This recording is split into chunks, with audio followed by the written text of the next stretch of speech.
তাই প্রভুর নাম গাইতে গাইতে মুকুন্দ কবিরাজ নিজের গ্রামে ফিরে এসেছে। আর নিজের বাড়ির দরজায় গিয়ে দরজা ধাক্কা দিয়ে নিজের গিন্নিকে ডাকছে। আর তার স্ত্রী স্বামীর চেনা কণ্ঠস্বর শুনতে পেয়ে এসে দরজা খুলে বলছে, স্বামী তুমি এসেছো? দেখো দেখো, এই কয়েকদিন ধরে আমার শরীরে এত ব্যথা জ্বালা যন্ত্রণা হচ্ছে, আমি আর সহ্য করতে পারছি না। আমি মনে হয় এখন প্রাণে আর বাঁচবো না। এ কি বলছো তুমি? হ্যাঁ, আমি সারা বাংলার চিকিৎসা করলাম আর তোমার রোগ ভালো করতে পারবো না? কই দেখি দেখি তোমার চোখটা দেখি তো। এ কি, আমি কোনো রোগ ধরতে পারছি না কেন? কই দেখি দেখি দেখি তোমার জিভটা দেখি। এ কি, আমি যে কোনো রোগ ধরতে পারছি না। এ কি হলো? ছুটতে চলেছি নবদ্বীপ ধাম। নবদ্বীপ ধামে ছুটে গিয়ে মহাপ্রভুর চরণে আছড়ে পড়েছে। এ কি হলো প্রভু? আমি যে সারা বাংলার চিকিৎসা করলাম, শেষে কিনা আমার নিজের স্ত্রীর রোগ আমি ধরতে পারছি না। মহাপ্রভু একটু মৃদু হেসে বলছে, মুকুন্দ,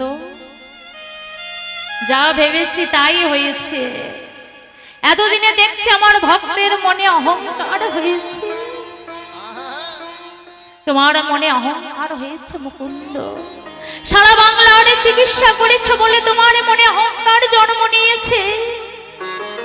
ভগবান আমার সব সহ্য করতে পারে মা, দুটি জিনিস সহ্য করে না। এক হচ্ছে ভক্তের নয়নের জল, আর দুই হচ্ছে অহংকার।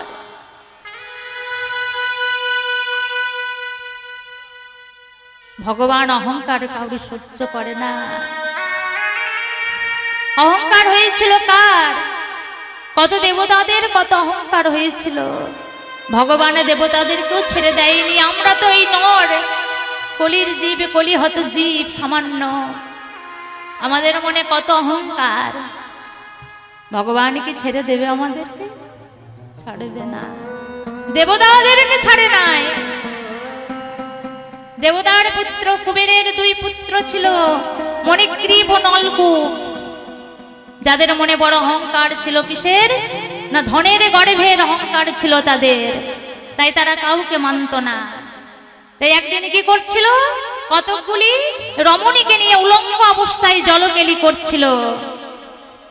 আর এমন সময় সেদিকে নারদ মুনি চলে যাচ্ছিলেন। নারদ মুনিকে দেখে সেই রমণীরা তাদের লজ্জা নিবারণ করলো, কিন্তু ওই মণিগ্রীব আর নলকূপ, কুবেরের দুই পুত্র, তারা তাদের লজ্জা নিবারণ করলো না। নারদ মুনি বলছেন, কে তোমরা? তোমাদের লজ্জা করছে না? এইভাবে উলঙ্গ অবস্থায় তোমরা জলকেলি করছো। তারা উল্টে নারদ মুনিকে অপমান করলেন, তুমি ভিখারি মানুষ, ভিক্ষায় যাচ্ছ, চলে যাও, আমাদেরকে তোমাকে জ্ঞান দিতে হবে না। তাই সঙ্গে সঙ্গে নারদ মুনি রেগে গিয়ে তাদেরকে অভিশাপ করলেন, শোনো, বৃক্ষের যেমন বসন নেই, তোমাদের শরীরে কোনো বসনে নেই। তাই আমি তোমাদের অভিশাপ দিচ্ছি, তোমরা এক্ষুনি বৃক্ষজনি প্রাপ্ত হও। সঙ্গে সঙ্গে তারা বৃক্ষজনি প্রাপ্ত হলো বৃন্দাবনে। কি না, যমল অর্জুন নামে তারা বৃক্ষজনি প্রাপ্ত হয়েছিল।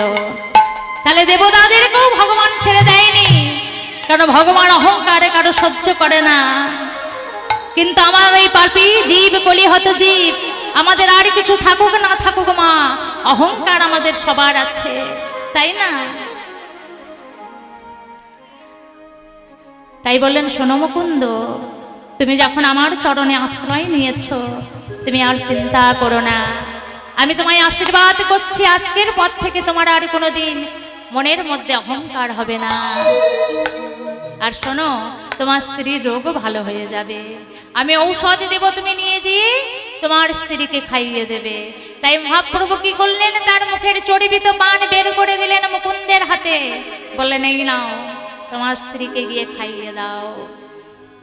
আর কি করলেন? স্ত্রীকে নিয়ে গিয়ে সঙ্গে সঙ্গে বাড়িতে ফিরে গিয়ে স্ত্রীকে ডেকে বলছে, কই গো গিন্নি, হ্যাঁ এসো এসো, এই দেখো মহাপ্রভু তোমার জন্য ঔষধ পাঠিয়েছে। নাও নাও হা করো দেখি। যেই না হা করেছি মুখের মধ্যে দিয়েছে কি না মহাপ্রভুর সেই মহাপ্রসাদ। আর সেই প্রসাদে পেটে যেতেই তার স্ত্রীর সমস্ত রোগ ভালো হয়ে গেল, শরীরের জ্বালা যন্ত্রণা দূর হয়ে গেল। কিন্তু নতুন একটা উপসর্গ দেখা দিল। কি হলো না তার স্ত্রী হলো গর্ভবতী। আর সেই গর্ভপূর্ণ হলো কোন দিন? কোন দিন গো? না সরস্বতী পুজোর দিন। মুকুন্দ কবিরাজের বাড়িতে সরস্বতী পুজো হচ্ছে ধুমধাম করে। কত ঢোক ঢাল পিটিয়ে, কত উলুধ্বনি শঙ্খধ্বনি, কত সাধুগুরু বৈষ্ণব এসেছে, কত জ্ঞানী গুণী পণ্ডিত এসেছে। আর ঠিক এমন সময় কি হলো? ওগো হেন কালে জন্মিল শ্রী রঘুনন্দন। ও হেন কালে জন্মিল শ্রী রঘুনন্দন।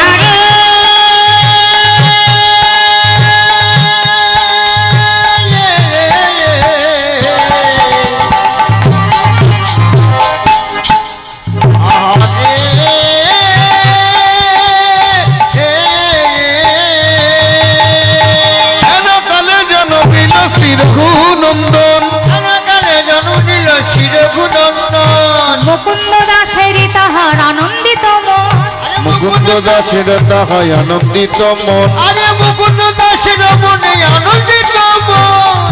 আনন্দ আর ধরে না, তাদের আনন্দ আর ধরে না, আনন্দ আর ধরে না, আনন্দ আর ধরে না। মুকুন্দ সরকারের মনে আনন্দ আর ধরে না। মুকুন্দ সরকারের মনে আনন্দ আর ধরে না।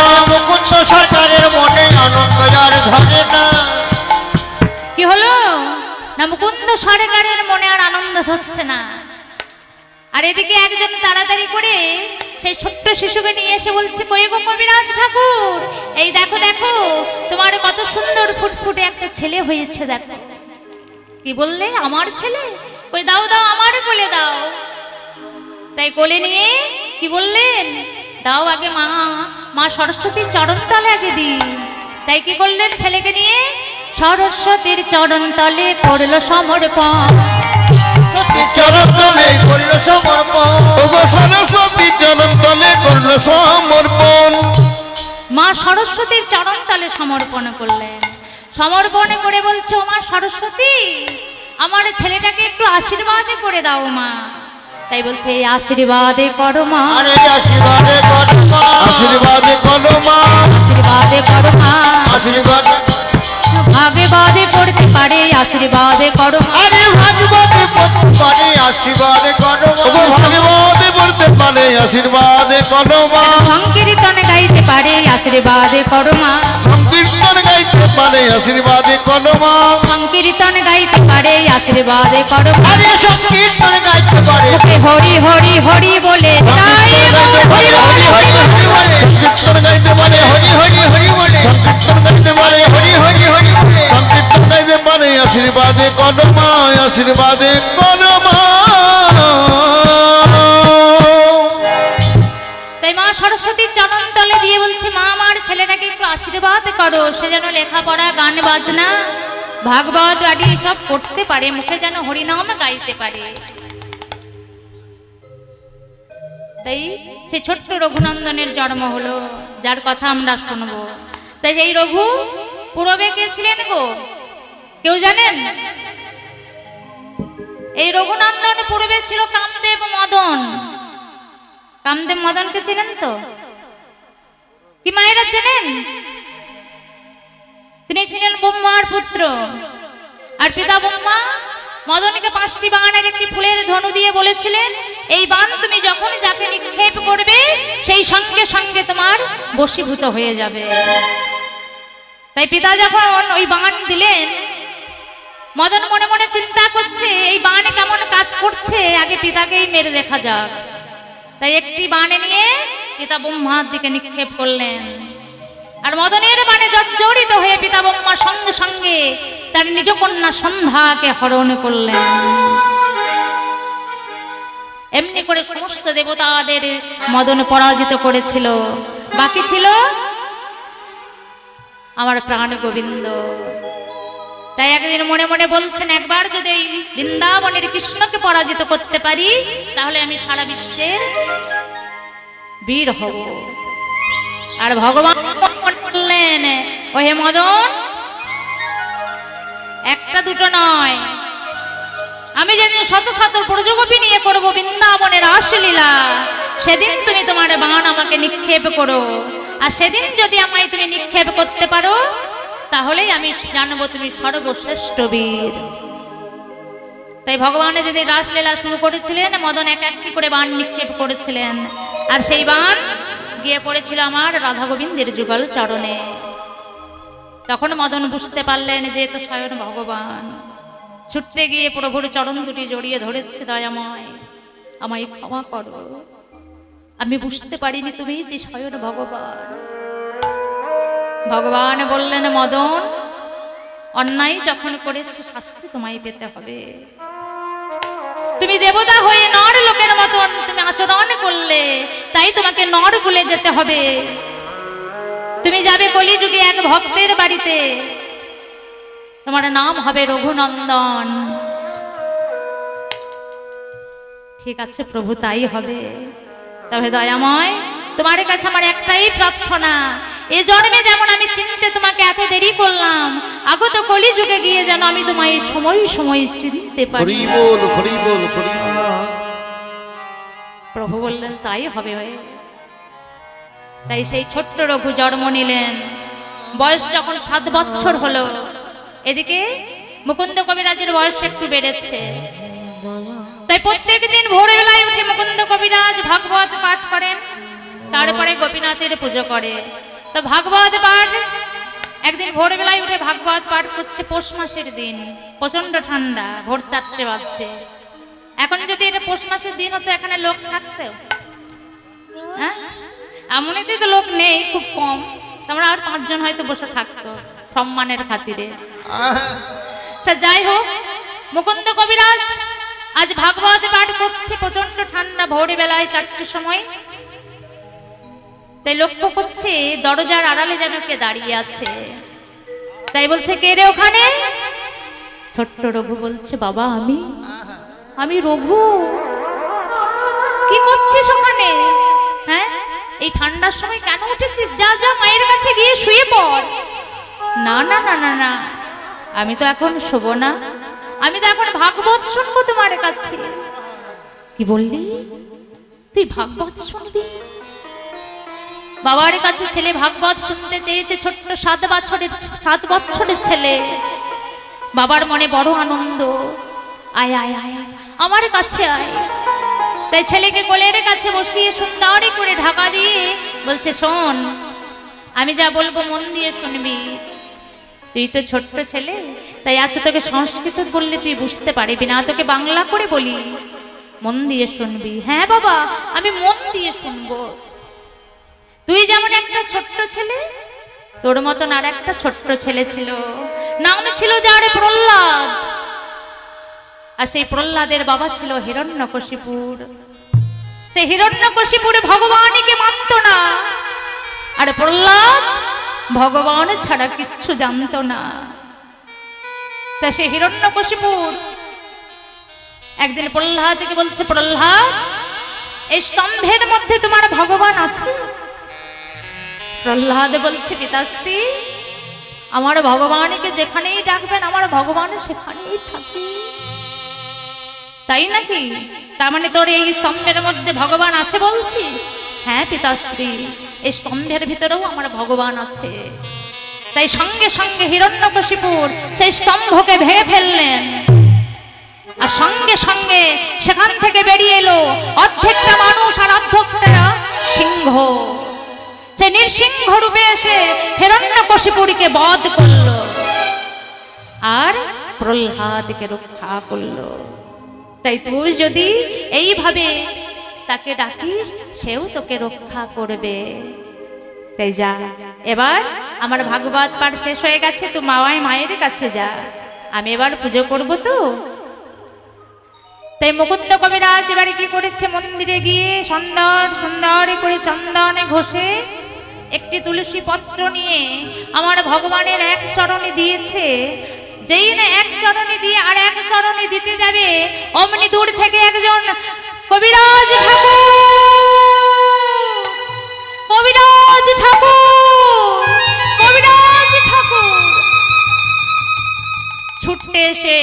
কবিরাজ ঠাকুরের চরণ দুটি জড়িয়ে ধরেছে। কবিরাজ ঠাকুর চলুন, এক্ষুনি চলুন, আপনি না গেলে যে আমার বাবাকে আমি বাঁচাতে পারবো না। মুকুন্দ কবিরাজ বলছে আগে পা তো ছাড়, মন্দিরের মধ্যে পায়ে ধরতে নেই রে, পাটা ছাড়। তোর বাবার বড় অসুখ আমি বুঝতে পেরেছি, এই যে আমি গোপীনাথের সেবা করছি, করে নি, তারপর আমি নিশ্চয়ই তোর সঙ্গে যাব। না না না না কবিরাজ ঠাকুর, সেবা করে গেলে হবে না, তাহলে যে আমার বাবাকে আমি প্রাণে বাঁচাতে পারবো না। বিপদে পড়ল কবিরাজ। মুকুন্দ কবিরাজ মনে মনে চিন্তা করছে, তাহলে আমার গোপীনাথের পুজো কি হবে? আগে আমি কার সেবা করব, ভক্তের না ভগবানের? মনে মনে বিচার করে দেখলেন, তাই তো, আগে তো আমাকে ভক্তের সেবা করতে হবে। তাহলে আমার গোপীনাথের পুজো কে করবে? তাই কি বললেন? মনে মনে চিন্তা করে দেখলেন, তাই তো, আমার ঘরে তো ছোট্ট রঘু আছে, তাহলে আমার চিন্তা কি? তাই ডাক দিয়েছে, রঘু রঘু রে।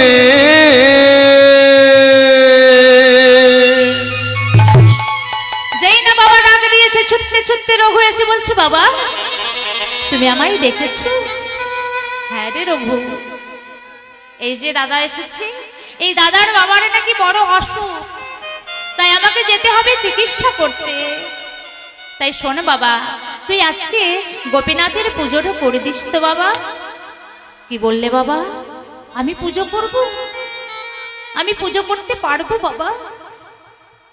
হ্যাঁ, তুমি কিভাবে ফুল দাও, কিভাবে তুলসী দাও, আমি তো সেসব কিছু জানি না। তার উপর তুমি কত বড় বড় মন্তর বলো। কি বললি? মন্তর? আবার বল। মন্তর, আবার বল, আবার বল। মন্তর মন্তর মন্তর। মন তো, মনটা যদি তোর শুদ্ধ থাকে রঘু, আর যে কিছুর প্রয়োজন হয় না রে। তুই শুধু মন দিয়ে ভক্তি ভরে তাকে ডাকিস, তাহলেই হবে। ঠিক আছে বাবা, তাহলে আমি পুজো করে দেব। তাহলে যা, তোর মায়ের কাছে ক্ষীরের নাড়ুর থালাটা নিয়ে আয়। তাই ছোট্ট রঘু কি করেছে, মায়ের কাছে গিয়ে বলছে, ও মা, ক্ষীরের নাড়ুর থালাটা দাও। কেন রে, কি করবি? আমি আজ গোপীনাথের পুজো করব। কি বললি? তুই করবি গোপীনাথের পুজো? হ্যাঁ গো, বাবা মাই বলেছে গোপীনাথের পুজো করতে। তুই গোপীনাথের পুজো করতে পারবি? কেন পারবো না, নিশ্চয়ই পারবো। হায় হায় রে, তোর বাবারও মাথা খারাপ হয়ে গেছে, তোকে কি না বলেছি গোপীনাথের পুজো করতে? বেশ ঠিক আছে, দাঁড়া দিচ্ছি। কি করেছে মা? সেই ক্ষীরের নাড়ুর থালা নিয়ে এসে রঘুর হাতে দিয়েছে। আর ছোট্ট রঘু ওই বড় ক্ষীরের নাড়ুর থালা নিয়ে সোজা হবে চলতে পারছে না। 7 বছরের শিশু, সে টলতে টলতে যাচ্ছে মন্দিরে। মন্দিরে গিয়ে গোপীনাথের সামনে দাঁড়িয়েছে। গোপীনাথ, এই দেখো তোমার জন্য কি এনেছি, দেখো কত ক্ষীরের নাড়ু এনেছি, দেখো, এসো এসো তাড়াতাড়ি খেয়ে নাও। গোপীনাথ আসে না। ও গোপীনাথ, খাবে না নাড়ু? গোপীনাথ আসে না। রঘু বলছে, ও বাবা, দেখছো আমি কিরকম বোকা? অন্যদিন তো দেখেছি বাবা দরজাটা লাগিয়ে দেয়। দাঁড়াও দাঁড়াও, আমি দরজাটা লাগিয়ে দিই। সুন্দর করে দরজাটাকে লাগিয়ে দিয়েছি। ও গোপীনাথ, এই দেখো দরজা লাগিয়ে দিয়েছি, এসো এসো এবারে খেয়ে নাও। গোপীনাথ আসে না। ছোট্ট রঘু বলছে, ও বাবা, দেখছো আমি কিরকম বোকা? হ্যাঁ, মুখের সামনে এইভাবে যদি বাঁশি ধরে থাকো, তুমি খাবে কেমন করে বলো তো? মুখের সামনে বাঁশি ধরে থাকলে কেউ কি খেতে পারে? দাঁড়াও দাঁড়াও, তোমার বাঁশি খানা আমি নামিয়ে দিচ্ছি। এই বলে বাঁশিটি নিয়ে নামিয়ে দিয়েছে। এবার তো খাও গোপীনাথ। তাও গোপীনাথ আসে না, গোপীনাথ খাই না। রঘু বলে, ও বুঝেছি, তোমার মাথায় অত বড় একটা চূড়া বাঁধা, খেতে গেলে তো তোমার চূড়াটা নড়বে, এত ভারী চূড়া নিয়ে কি খাওয়া যায়? দাঁড়াও দাঁড়াও, তোমার চূড়াখানাও আমি নামিয়ে দিচ্ছি। এই বলে চূড়াখানা নিয়ে নামিয়ে দিয়েছে। ও গোপীনাথ, আর তো কোনো অসুবিধা নেই, এবার তো এসো গোপীনাথ, এবার তো খাও। গোপীনাথ আসে না। রঘু এবারে কাঁদতে শুরু করেছে, বলছে, ও গোপীনাথ, তুমি যদি না আসো তাহলে যে আমার এই মুখ আমি বাবাকে দেখাতে পারবো না। বাবা যে আমাকে বলেছে তোমাকে সেবা দিতে, তুমি যদি এসে না খাও তাহলে বাবাকে তো আমি এই মুখ দেখাতে পারবো না। গোপীনাথ এসো, গোপীনাথ এসো, খেয়ে নাও। গোপীনাথ আসে না। ছোট্ট রঘু বলছে, গোপীনাথ তুমি যদি না আসো তাহলে আমি কি করবো জানো গোপীনাথ? তোমার ওই পাথরের বেদিতে মাথা খুঁড়ে খুঁড়ে প্রাণ আমি বিসর্জন দিয়ে দেব। এসো গোপীনাথ এসো, খেয়ে নাও। গোপীনাথ, গোপীনাথ আসে না।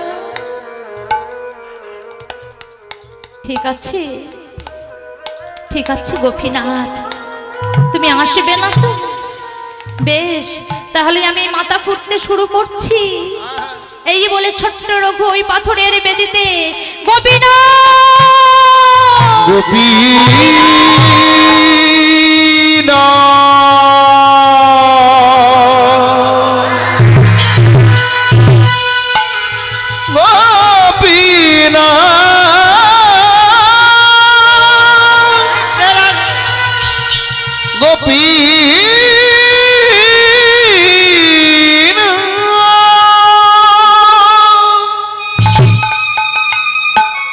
গোপীনাথ বলতে বলতে মাথা খুঁড়তে খুঁড়তে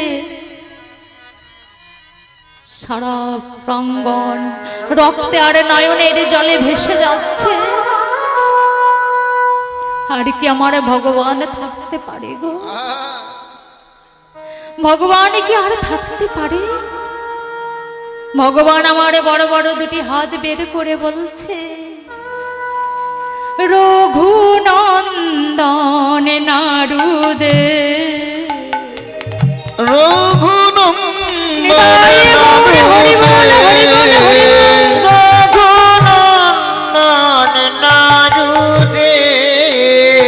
গোপীনাথ, ও গোপীনাথ তুমি এসেছো, নাও নাও নাও নাও, নাড়ু খাও।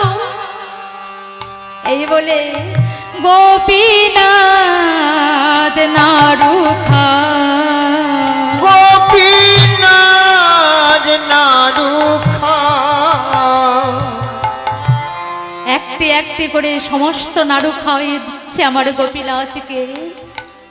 খেতে খেতে যখন আর দুটি নাড়ু পড়ে আছে, রঘু বলছে, ও গোপীনাথ, এই নাড়ু দুটি আর খেয়েও না, কারণ এই নাড়ু দুটি যদি খেয়ে নাও, বাবা এসে যখন প্রসাদ চাইবে আমি কি দেবো গো? গোপীনাথ বলছে, ঠিক আছে খাওয়াস না, তারপরে তোর বাবা এসে যখন বলবে তখন আমি বলে দেব যে রঘু আমাকে ভালো করে সেবা দেয়নি। ও ও গোপীনাথ, তুমি ও কথা বলো না, নাও নাও নাও, সবই খেয়ে নাও তুমি। এই বলে আবার একটা নাড়ু খাইয়ে দিয়েছে, পড়ে আছে আর একটা নাড়ু। ভগবান আমার মনে মনে চিন্তা করছে যে রঘু আমাকে এতগুলি নাড়ু খাওয়াইলো, সে রঘুকে যদি আমি একটা নাড়ু না খাওয়াই তাহলে ভক্তের ভগবান বলে যে আমায় কেউ ডাকবে না। তাই বলছে, রঘু ওই নাড়ুটা আমাকে দে তো। কেন গোপীনাথ? এতক্ষণ সব নাড়ু আমি নিজের হাতে খাইয়েছি, এটাও নিজের হাতে খাওয়াবো, কেন দেবো তোমাকে? তবে রে, এই বলে নাড়ুটিকে কেড়ে নিয়েছে, নিয়ে বলছে, নে মুখ খোল। ও গোপীনাথ, তুমি কি বলছো গো? আমি তো এখন পুজো করছি, পুজো করতে করতে কেউ খায় নাকি? হ্যাঁ, তবে রে এই বলে মুখের মধ্যে পুড়ে দিয়ে রঘুনন্দন নাড়ু খা, রঘুনন্দন নাড়ু খাও, রঘুনন্দন নাড়ু খাও। এই বলে রঘুনন্দনের মুখে নাড়ুখানা পুড়িয়ে দিয়েছে। দিয়ে বলছে, রঘু এবার তোর পুজো হয়ে গেছে, এবার তুই বাইরে যা। রঘু বলছে, বাইরে তো যাব গোপীনাথ, কিন্তু যাওয়ার আগে তোমার কাছে আমার একটা প্রশ্ন আছে। আচ্ছা বাবা যেদিন পুজো করে তুমি তো সেদিন এত নাড়ু খাও না, তাহলে আজ কেন খেলে? রঘুর কথা শুনে প্রাণে গোবিন্দ আমার নয়নে জলে ভেসে বলছে, ওরে রঘু, তোর মতো এমন করে নয়নের জলে আমায় কেউ ডাকে না রে। তোর মতো এমন করে নিঃস্বার্থ হয়ে আমায় কেউ ডাকে না রঘু। এমন করে আমায় কেউ ডাকে না, সবাই আমাকে ডাকে স্বার্থ নিয়ে। ও মায়েরা, ভগবানের মন্দিরে গিয়ে ভগবানকে পুজো দিয়ে প্রণাম করে কি বলি গো, ভগবান ছেলেটার চাকরি করে দাও, তাহলে তোমাকে 10,000 ফল মিষ্টান্ন দিয়ে ভোগ দেব। কেউ বলে, ভগবান গাড়ি নেই বাড়ি নেই, একটা গাড়ি বাড়ি করে দাও, তোমাকে 5,000 টাকা দিয়ে মিষ্টান্ন ভোগ দেব। কিন্তু আমরা এই কলির পাপী হত জীব, আমরা এটা বুঝি না যে সারা বিশ্বের মালিক, তাকে আমরা কি বলি, তুমি দাও তবে তোমায় দেব। আমরা পেয়েছি কোথায় গো? সে কৃপা করে দিয়েছে বলে আমরা পেয়েছি। হরি বল, হরি বল। এই যে দেহটা তার দান, এই যে বদনে কথা বলছি তার দেওয়া, এই যে চরণে আমরা হাঁটা চলা করছি তার দেওয়া। সে মনে করলে একটা ইশারাতে সব বন্ধ করে দিতে পারে, আর আমরা সেই ক্ষুদ্র জীব হয়ে তাকে বলি তুমি দাও তবে তোমায় দেব। তাই বলছে, রঘু তোর মতো এমন করে নিঃস্বার্থ হয়ে চয়নের জলে যে আমায় কেউ ডাকে না রে। তাই তুই নয়নের জল দিয়ে ভিজিয়ে দিয়েছিস ওই নাড়ু, সেই নাড়ু কি আমি না খেয়ে থাকতে পারি রঘু? তাই যা রঘু যা, তোর পুজো হয়ে গেছে, তুই বাইরে যা। ছোট্ট রঘু যেই না ফাঁকা থালা নিয়ে বাইরে এসেছে, মা বলছে, হারে প্রসাদ কই রে? মা, আজ যে গোপীনাথ সব নাড়ু খেয়ে নিয়েছে গো। কি বললি? গোপীনাথ নাড়ু খেয়েছে? শেষে কি না মিথ্যা কথা বলতে শিখলি? হ্যাঁ, গোপীনাথ নাড়ু খেয়েছে না সব নাড়ু তুই খেয়েছিস? যে বলছিস গোপীনাথ খেয়েছে? না গো মা, গোপীনাথই খেয়েছে। দাঁড়া দাঁড়া, তোর বাবা আসুক, তারপর তোর মিথ্যা কথা বলা বের করছি। একটু পরেই মুকুন্দ কবিরাজ ফিরে এসেছে।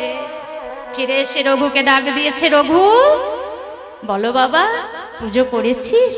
হ্যাঁ বাবা, আমি পুজো করেছি। কই দে, একটু প্রসাদ দে।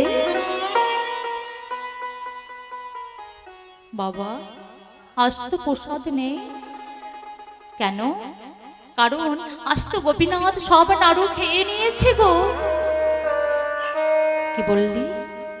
গোপীনাথ নাড়ু খেয়েছে? মুকুন্দ কবিরাজ কিন্তু কথাটা অবিশ্বাস করলো না। তিনি মনে মনে ভাবছেন, যতই হোক রঘু মিথ্যা কথা বলবে না। তাই বলছে, ঠিক আছে বেশ। তাই পরের দিন মুকুন্দ কবিরাজ মনের মধ্যে একটা ফোন দিয়ে আটলো, যে কেই নাড়ু খেয়েছে সেটা জানার জন্য, পরীক্ষা করার জন্য রঘুকে ডেকে বলছে, রঘু আজ পাশের গ্রামে একটা কাজ পড়ে গেছে বাবা, আজকে দিনটা পুজোটা একটু করে দিবি? ও বাবা, আমি পুজো করবো আবার আজকে? কিন্তু পুজো তো করবো বাবা, তোমার ওই গোপীনাথ না খুব নিষ্ঠুর জানো। তাকে কত ডাকতে হয়, কত কাঁদতে হয়, তবে সে আসে। তবে বলছো তখন করে দেব, তবে আজকের দিনটাই করবো কিন্তু। ঠিক আছে ঠিক আছে, তুই আজকের দিনটাই করে দিস তো। এই বলে আগের দিনের মতন ছোট্ট রঘু মায়ের কাছে ক্ষীরের নাড়ুর থালা নিয়ে মন্দিরে প্রবেশ করেছে। মন্দিরে প্রবেশ করে যেই না দরজা লাগিয়ে দিয়েছে, মুকুন্দ কবিরাজ বাইরে কোথাও যায়নি, দরজার আড়ালে গিয়ে দাঁড়িয়ে আছে যে কে নাড়ু খায় সেটা জানবো। আর ছোট্ট রঘু ভিতরে সুন্দর করে বাঁশি নামিয়ে, চূড়া নামিয়ে বলছে, গোপীনাথ আজকে আবার আমি এসেছি। আজ বাবা একটি বিশেষ কাজে বাইরে গিয়েছে, তাই আজকে আমার কাছেই খেয়ে নাও। তাই বলছে, এসো গোপীনাথ, আজকেও তোমার জন্য আমি অনেক নাড়ু নিয়ে এসেছি, এসো এসো খেয়ে নাও। গোপীনাথ আসে না। ছোট্ট রঘু বলছে, ও গোপীনাথ, আজ কিন্তু আমি আর কাঁদবো না, কারণ তোমাকে কিভাবে আনতে হয় সেটা আমি জেনে গেছি। তুমি যদি না আসো আমি কি করব জানো গোপীনাথ?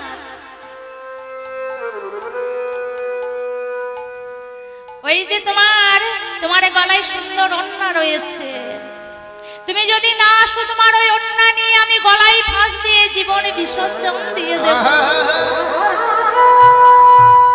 কি গো গোপীনাথ, তাও আসবে না তুমি? গোপীনাথ আসে না। ছোট্ট রঘু বলছে, ঠিক আছে, তবে এই দেখো তোমার ওড়না নিচ্ছি কিন্তু, এই দেখো নিয়েছি, এখনো আসবে না? গোপীনাথ আসে না। ঠিক আছে, এই দেখো ফাঁস দিচ্ছি কিন্তু, আসবে না? গোপীনাথ আসে না। ঠিক আছে ঠিক আছে, এই দেখো গলায় নিচ্ছি, এবার আসবে না তো?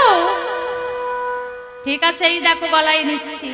যেই না গলায় নিয়েছে, সঙ্গে সঙ্গে আমার গোপীনাথ দুটি হাত বেঁধে করে রঘুনন্দন নাড়ু দে, রঘুনন্দন নাড়ু দে, রঘুনন্দন নাড়ু দে, ছুটতে গিয়ে দরজা খুলে দিয়েছে। মুকুন্দ কবিরাজ দরজা খুলে বলছে, কে কে বললো নাড়ু দে? রঘু, কে বললো তোকে রঘু নাড়ু দে? কেন বাবা? গোপীনাথ, গোপীনাথ, হ্যাঁ ওই তো গোপীনাথ নাড়ু খাচ্ছে গো। যেই না গোপীনাথের দিকে তাকিয়েছে, মুকুন্দ কবিরাজ দেখছে কি আমার গোপীনাথের হাতে পাথরের নাড়ু। দেখি আমার গোপীনাথের হাতে পাথরের নাড়ু কেন রে? আমার গোপীনাথের হাতে পাথরের নাড়ু কেন? পাথরের নাড়ু কেন হবে গো বাবা? ও তো ক্ষীরের নাড়ু। কিন্তু আমি তো দেখতে পাচ্ছি না, আমি তো পাথরের নাড়ু দেখছি রে। গোপীনাথ, আমার বাবা তোমাকে দেখতে পাচ্ছেন না কেন? ভগবান বলছে, ওরে রঘু, তোর যে নয়নে তোর যে প্রেম ভক্তি, সেই নয়ন তোর বাবার মধ্যে এখনো আসেনি রে, তাই তো তোর বাবা আমায় দেখতে পাচ্ছে না। তুই এক কাজ কর, তুই তোর বাবাকে স্পর্শ কর, তাহলেই তোর বাবা আমায় দেখতে পাবে। আর যেই না স্পর্শ করেছে, দেখছে কি না আমার গোপীনাথ নাড়ু খাচ্ছে। যেই না এই দৃশ্য দেখেছে, বুকের মধ্যে রঘুকে জড়িয়ে ধরে বলছে, রঘু, তোর মতন সন্তান যেন আমি জনম জনম পাই রে রঘু, তোর মতন সন্তান যেন আমি জনম জনম পাই। কারণ তোর মতন সন্তানকে পেয়ে আজ আমি গোপীনাথের দর্শনে পেলাম। এতদিন আমি গোপীনাথের সেবা করেছি, পূজা করেছি, কোনদিন আমি গোপীনাথের দর্শনে পাইনি। তাহলে এখনো যারা শ্রীখণ্ড গেয়েছেন বা যাননি, যাবেন, তারা গিয়ে দেখবেন এখনো গোপীনাথের হাতে সেই পাথরের নাড়ু ধরা আছে। তাই তো মহাজন বললেন, ওগো এখনো শ্রীখণ্ডপুরে অর্ধ নাড়ু আছে ধরে, এখনো সেই খণ্ডপুরে অর্ধনাদু আছে ধরে এখনো শিখণ্ডপুরে অর্ধনারু আছে ধরে এখনো সেই খণ্ডপুরে অর্ধনাদু আছে ধরে দেখে যত ভাগ্যবান জানে ওগো দেখে কত ভাগ্যবান জনে ত্রিভুজের মদন যে শিরঘুনন্দন সে নন্দনী শ্রীনন্দন স্মৃতি এই ব্রজের মদন যে শিরঘুনন্দন সে ব্রজের নন্দন রে শ্রী রঘুনন্দন সে তাহলে সেই ব্রজের মদন শ্রী রঘুনন্দন তাহলে ভক্তের আর ভগবানের আজ মিলন হলো